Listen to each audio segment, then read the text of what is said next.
ব্যক্তি আল্লাহর সন্তুষ্টির জন্য গরমের সময় সওম রাখবে, গ্রীষ্মকালে সওম রাখবে, পিপাসার্ত থাকবে, আল্লাহ রাব্বুল আলামিন কিয়ামতের দিন তৃষ্ণার দিন তাকে পানি পান করাবেন ইনশাআল্লাহ তাআলা। এরপর একটা হাদিস আছে যেটা হচ্ছে জান্নাতের দরজার ওয়াদা। রাসূলুল্লাহ সাল্লাল্লাহু আলাইহি ওয়াসাল্লাম ইরশাদ করেছেন, জান্নাতে একটা স্পেশাল দরজা আছে যার নাম রাইয়ান। কিয়ামতের দিন শুধুমাত্র এই দরজা দিয়ে রোজাদারদেরকেই প্রবেশ করানো হবে। যখন তারা প্রবেশ করবে এই দরজা বন্ধ করে দেওয়া হবে, তাদের পরবর্তীতে এই দরজা দিয়ে কেউ প্রবেশ করতে পারবে না। হাদিসটা সহিহ বুখারীর মধ্যে এসেছে, মুসলিমে এসেছে 1152 নম্বর হাদিস। আরও কিছু হাদিস আমরা পড়ে সামনে যাচ্ছি।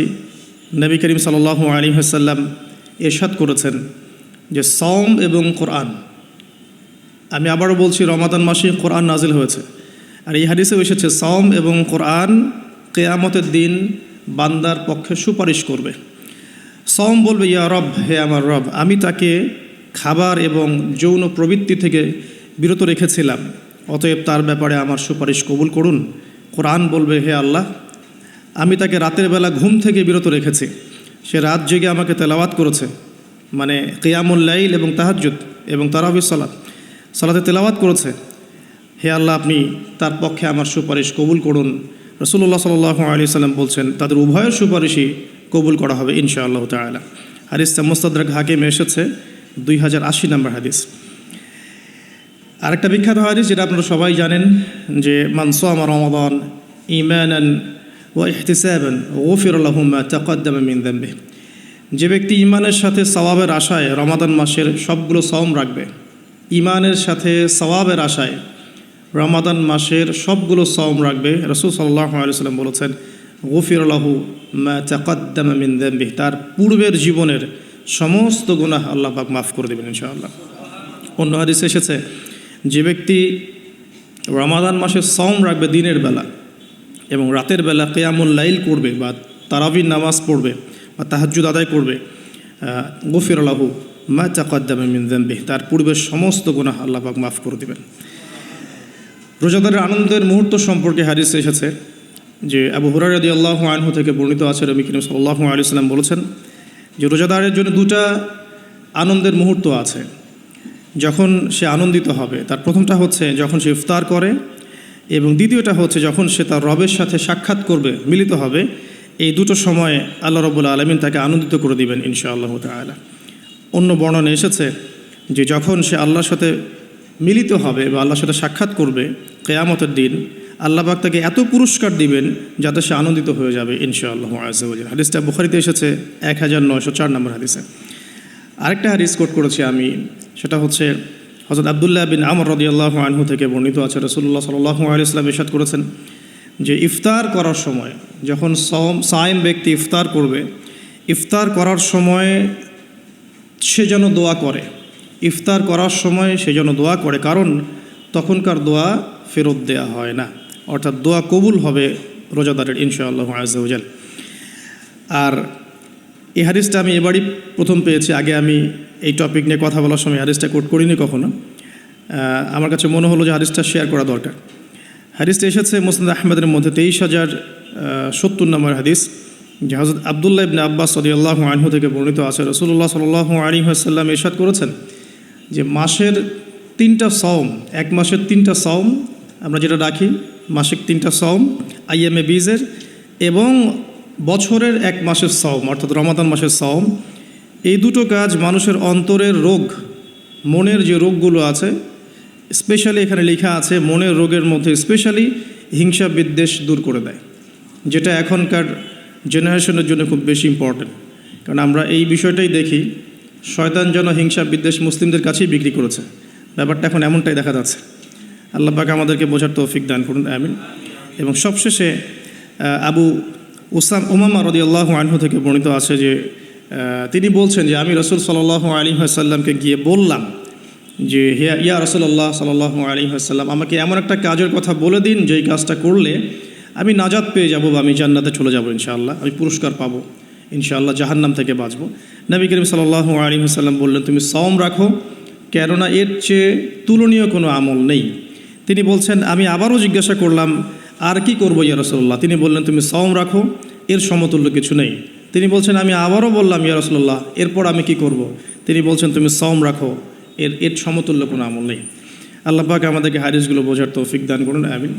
এই হাদিসগুলো আপনারা আগেও শুনেছেন, তবে আমি ফজিলত থেকে শুরু করলাম এই কারণে যে আমরা এগুলোর সামারি যদি মাথায় নেই, তাহলে বিষয়টা এমন দাঁড়াচ্ছে যে রমাদান মাস কোরআন নাজিলের মাস, যে মাসটা মুসলিমদেরকে তাকওয়া দিবে, শক্তি দিবে, ঈমানের শক্তি, যার ফলশ্রুতিতে মুসলিমরা ইনশাআল্লাহ আল্লাহ পাকের জমিনে আল্লাহ পাকের দিনটা প্রতিষ্ঠা করতে পারবে, নিজের ব্যক্তি জীবনে পারবে, পরিবারে পারবে, আস্তে আস্তে সমাজে আল্লাহ পাক সামর্থ্য দিলে আরও বড় পরিসরে।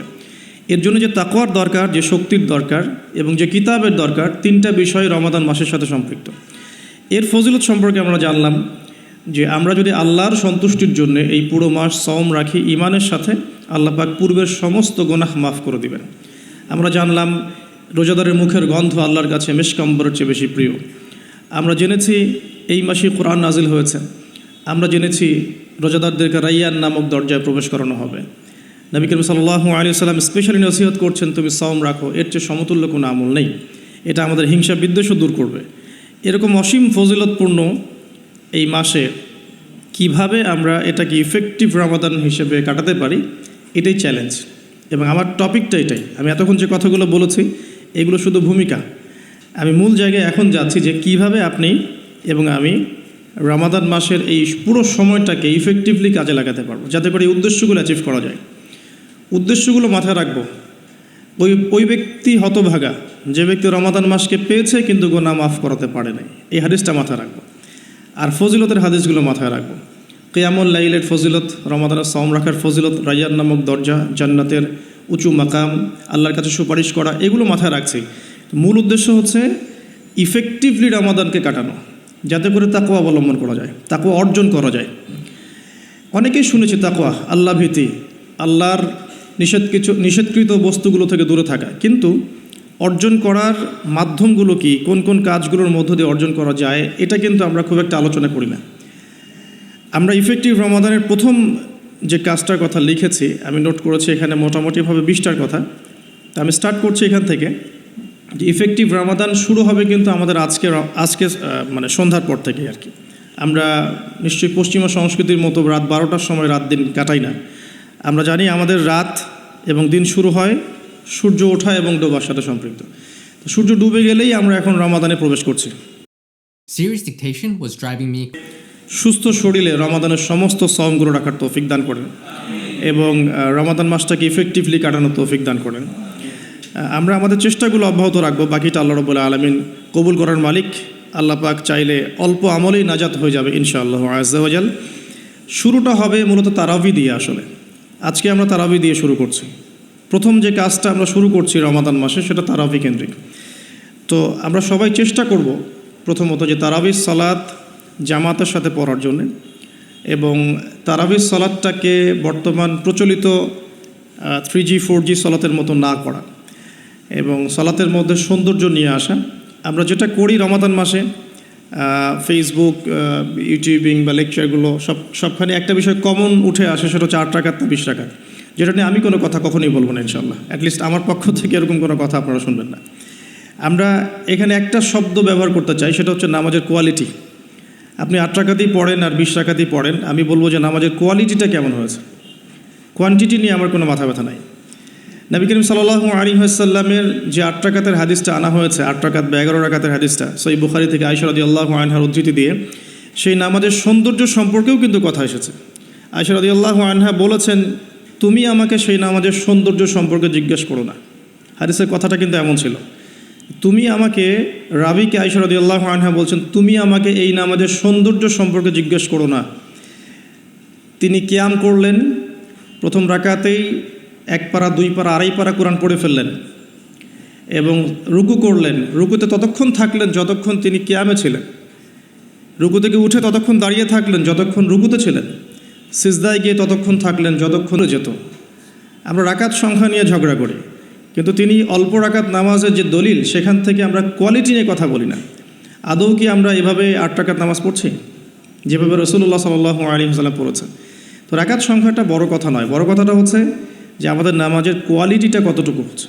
নামাজে ধীর স্থিরতা কতটুকু হচ্ছে, কতটুকু কোরআন তেলাওয়াত করছে, রুকু সিজদা কত লম্বা করছে। আমি জানি এখানে আমরা তার মতো করে করতে পারবো না, এটা আমি জানি, কিন্তু কিছু পরিবর্তন আমরা আনতে পারি। আমি প্র্যাকটিক্যাল সে কথাগুলো বলবো ইনশাআল্লাহ। যেমন নর্মালি আমরা নামাজ দাঁড়িয়ে হয়তো সূরা ফাতিহা পড়ি, সূরা ফাতিহা পড়ার পরে আমরা একটা সূরা মিলিয়ে পড়ি। আমরা রমাদান মাসের সওমে একটা সূরার জায়গায় আরও কয়েকটা সূরা মিলিয়ে পড়তে পারি। আপনার কিয়ামটা কিন্তু লম্বা হবে। হয়তো আপনি হাফেজ নন, কিন্তু আপনি চাইলে কিন্তু কয়েকটা ছোট ছোট সূরা একসাথে পড়তে পারেন, যাতে করে আপনার টাইমটা কিন্তু লম্বা হচ্ছে, আপনার কিয়ামটা লম্বা হচ্ছে।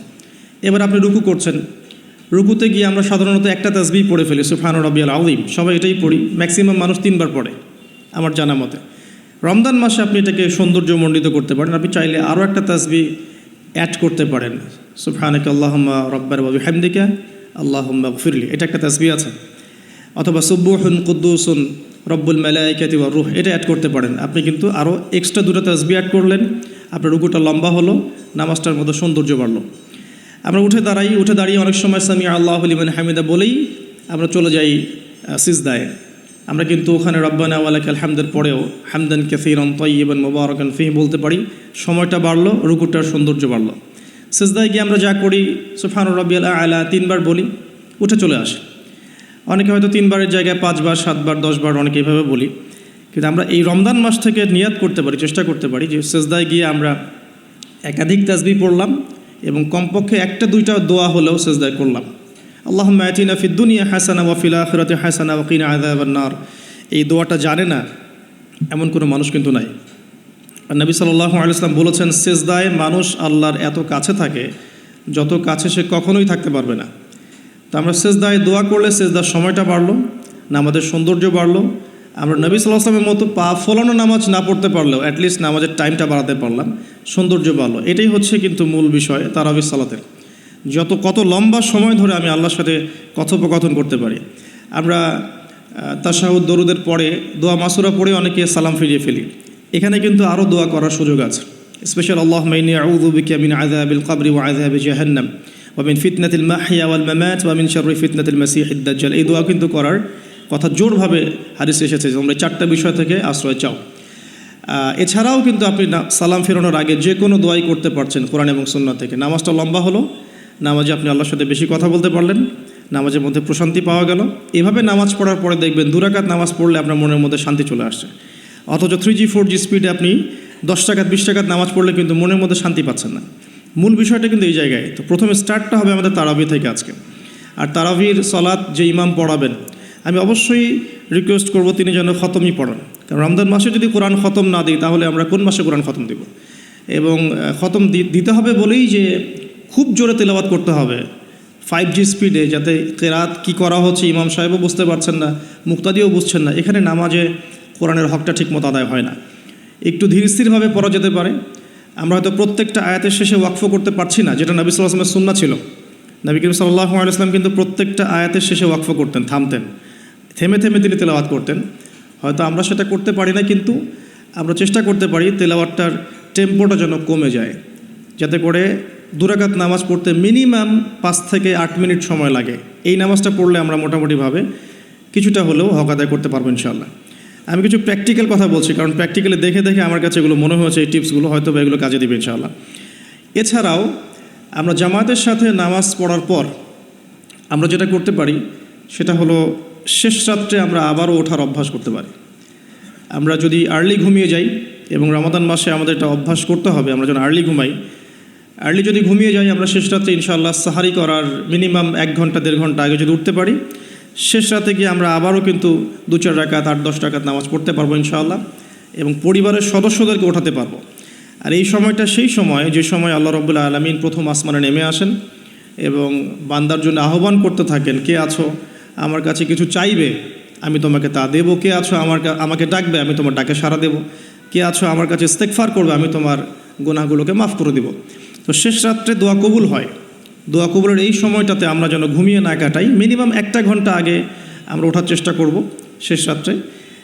তাহলে ওই সময়টা আমরা ইনশাআল্লাহ তাআলা ইবাদতে কাটাতে পারবো। আল্লাহ পাক তৌফিক দান করুন, আমিন। তো আমরা রমাদানের স্টার্টটা করব আজকের তারাবি থেকে, এবং আজকের রাতের আপনার শেষ রাত্রে কিছু নামাজের মধ্য দিয়ে, যেটাকে অনেকে তাহাজ্জুদ বলে থাকেন। আর এরপরে আমরা যে বিষয়গুলোর দিকে ফোকাস করব সেটা হচ্ছে সাহরি এবং ইফতার। যেহেতু আমরা শুরু করছি তারাবি দিয়ে, তারপর ঘুমাচ্ছি, ঘুম থেকে উঠে আবার তাহাজ্জুদে উঠছি, তাহাজ্জুদের নামাজ পড়ার পর আমরা কিন্তু সাহরি করব। সাহরি আর ইফতার দুটাকে আমি একসাথে লিখেছি এই কারণে, এই দুটার মূল মেসেজ একটাই। রমজান মাসে আমাদেরকে নিয়াত করতে হবে এবং চেষ্টা করতে হবে সাহরি এবং ইফতারে যেন খুব বেশি না খাই। প্রথম কথা হচ্ছে এটা, সাহরি এবং ইফতারে এত বেশি খাওয়া যাবে না যেটা আপনার সওমের আধ্যাত্মিকত্ব নষ্ট করে ফেলবে।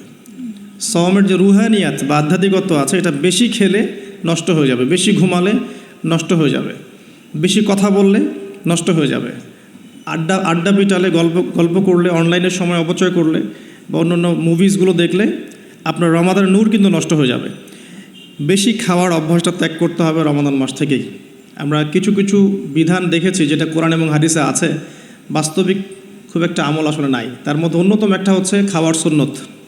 খাওয়ার সুন্নত আমাদের সবার মধ্যে খুব একটা নাই, থাকলে আমাদের ফিটনেসগুলো এমন হতো না আসলে। খেয়াল করে দেখবেন এই 8 তলা উঠতে কিন্তু অনেকে হাঁপায় গেছেন। তো এই ফিটনেসগুলো কিন্তু আমাদের ক্ষতি করছে, আমরা বুঝতে পারছি না। আমি রমাদান মাসে রিকোয়েস্ট করব বেশি খাবেন না, পেটের 3 ভাগের 1 ভাগ খাবেন এবং কোনোভাবেই কোনো ম্যানুফ্যাকচার্ড খাবার খাবেন না। কোনো ম্যানুফ্যাকচার্ড ফুড আপনার শরীরের ভিতরে ঢুকতে দিবেন না। ম্যানুফ্যাকচার্ড বলতে বোঝাচ্ছি মানুষ যেগুলোকে প্রডিউস করে মার্কেটিং করছে, যেগুলোর মধ্যে সাইড ইফেক্ট আছে এবং যেগুলোর মধ্যে মানে পুষ্টি উপাদান কম। বাসায় হোমমেড ফুড খাবেন। অনেক সময় দেখা যায় সাহরি এবং ইফতারে আমরা এত বেশি ভোজন রসিক হয়ে পড়ি যে আমরা তারাবির নামাজ ঠিকমতো পড়তে পারি না, অসুস্থ হয়ে যাই, পেট খারাপ হয়ে যায়। এই জন্য বাসার নর্মাল কমন খাবারগুলো খাবেন এবং এই সিজনে বেশি বেশি মানে জুসি জিনিসগুলো খাওয়ার চেষ্টা করতে হবে স্পেশালি, তাহলে আমরা ফিজিক্যালি ফিট থাকবো ইনশাআল্লাহ। আরেকটা অপশন আছে, রমজান মাসে ওমরা করতে পারেন। রমজান মাসে যদি ওমরা করতে পারেন বা সুযোগ হয়, আল্লাহ যদি তৌফিক দান করেন, সেখানে একটা সুবিধা আছে। যেমন মক্কায় 1 ওয়াক্ত নামাজ পড়লে আপনি অনেক ওয়াক্তের নেকি পাচ্ছেন এবং মদিনাতেও 1 ওয়াক্ত নামাজ পড়লে আপনি 1000 ওয়াক্তের নেকি পাচ্ছেন। তো এখানে কিন্তু ওই কাফফারাটা আদায় হয়ে যাবে ইনশাআল্লাহ। এটা একটা সুযোগ। সোমরা করতে যেতে পারেন, আর যদি যান আমাকেও সাথে নিয়ে যান, আল্লাহ পাক তৌফিক দান করুন। ঠিক আছে। আর আরেকটা বিষয় আছে, পাপের লিস্ট করতে গিয়ে আমি যেটা দেখেছি সেটা হচ্ছে যে কিছু পাপ থাকবে যেগুলো মানুষের সাথে সম্পৃক্ত, এগুলো সবচেয়ে ডেঞ্জারাস। কিছু পাপ আছে আমাদের জীবনে যেটা মানুষের সাথে সম্পৃক্ত, যেমন আমি বা আপনি কারো গীবত করেছি, বা আমি বা আপনি কারো সম্মানহানি করেছি, বা আমি বা আপনি কাউকে অপবাদ দিয়েছি, বা কারো টাকা পয়সা লুটতরাজ করে খেয়ে ফেলেছি, বা কারো সম্পত্তি আত্মসাৎ করেছি, বা কারো উপরে জুলুম করেছি। এক কথায় হাক্কুল ইবাদ, কোনো মানুষের হক নষ্ট করেছি। এই জায়গাটাতেই সমস্যা এবং ডেঞ্জারটা সবচেয়ে বেশি। এটাই সবচেয়ে বড় ভয়ের কারণ পরকালে জাহান্নামে যাওয়ার, আমার কাছে মনে হয়। কারণ যতগুলো পাপ আল্লাহর সাথে সম্পৃক্ত, আল্লাহ পাক এক কথাতেই মাফ করতে পারেন, কোনো সমস্যা নেই ইনশাআল্লাহ। কিন্তু মানুষের হকটা কিভাবে আদায় হবে?